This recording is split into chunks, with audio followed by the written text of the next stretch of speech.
ಇಲ್ಲಿ ದೇಶದ ವಿವಿಧ ರಾಜ್ಯಗಳ ಮೂಲೆಗಳಲ್ಲಿ ರಾಘವೇಂದ್ರ ಸ್ವಾಮಿಗಳವರ ಮಠವನ್ನು ಸ್ಥಾಪನೆ ಮಾಡಿ ತನ್ಮೂಲಕವಾಗಿ ಧಾರ್ಮಿಕ ಕಾರ್ಯಕ್ರಮಗಳನ್ನು ನಡೆಸ್ತಾ ಇರತಕ್ಕಂಥದ್ದು ಎಲ್ಲರಿಗೂ ವಿದಿತವಾದ ವಿಷಯ.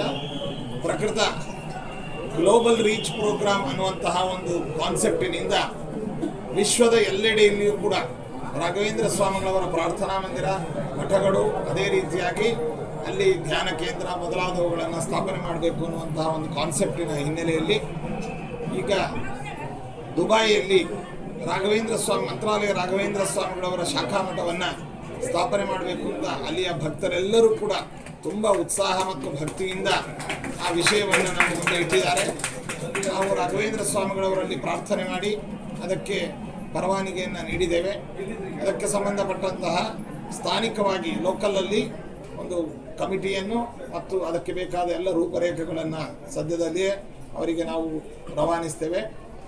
ಈ ವಿಚಾರವಾದಾಗಿ ನಮ್ಮ ಚಿರಂಜೀವಿಯಾದಂತಹ ಪುನಾ ನಿವಾಸಿಯಾದಂತಹ ವಿದ್ವಾನ್ ದತ್ತಾಜಿ ಸಮಗ್ರ ಋಗ್ವೇದವನ್ನು ಮಂತ್ರಾಲಯ ಪಾಠಶಾಲೆಯಲ್ಲಿ ಅಧ್ಯಯನ ಮಾಡಿರ್ತಕ್ಕಂತಹ ದತ್ತಾಜಿಯನ್ನು ನಮ್ಮ ರೆಪ್ರೆಸೆಂಟೇಟಿವ್ ಆಗಿ ನಾವು ಅವರನ್ನು ಡೆಪ್ಯೂಟ್ ಮಾಡಿದ್ದೇವೆ. ಅವರು ಕಾಲಕಾಲದಲ್ಲಿ ಎಲ್ಲರಿಗೂ ಮಾರ್ಗದರ್ಶನವನ್ನು ಮಾಡ್ತಾರೆ. ಬೇಗ ದುಬೈಯಲ್ಲಿ ರಾಘವೇಂದ್ರ ಸ್ವಾಮಿಗಳವರ ಮಠ ಅನ್ನುವಂಥದ್ದು ಬರುತ್ತೆ ಅಂತ ಈ ಸಂದರ್ಭದಲ್ಲಿ ತಿಳಿಸ್ತಾ ಇದ್ದೀನಿ.